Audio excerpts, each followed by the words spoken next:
भैया न घरवा देवर के बोलावा, देवर के बोलावा, देवर के बोलावा। मनवा के अपने तू सदिया पुरावा, सदिया पुरावा हो सदिया पुरावा।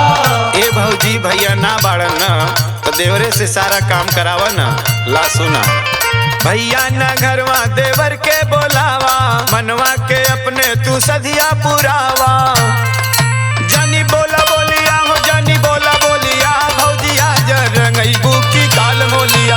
जानी बोला बोलिया हो जानी बोला बोलिया, भौजिया रंगईबू की काल मोलिया।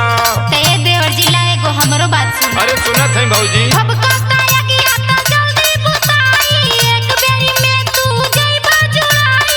हे सुना, जौन उछड़त बाड़ा ना, जब शादी होई ना तो सब उछड़ल भुला जाई। अरे भबकता यगिया त जल्दी बुताई, एक बेरी में तू जइबा जुड़ाई। रंगबाज देवरू हो रंगबाज देवरू, बड़ा भइला उतारू तू आज देवरू। रंगबाज देवरू हो रंगबाज देवरू, बड़ा भइला उतारू तू आज देवरू।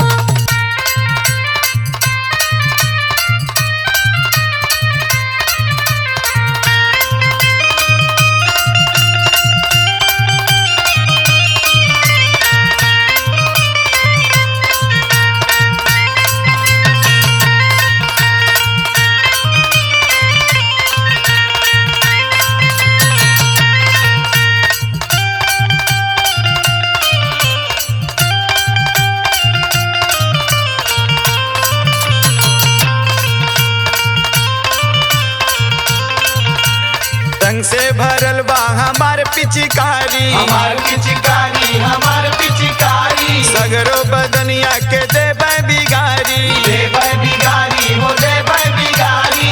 ए भौजी हमरा पिचकारी में इतना रंग बाना कि तोहर कुल ऐठन छोड़ा दी।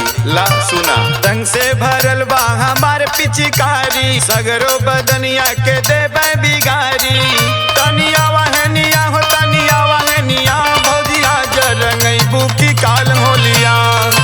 तनिया वहनिया हो तनिया वहनिया, भौजिया रंगईबू की काल होलिया। हमरो बात सुना। तो बोला है भौजी।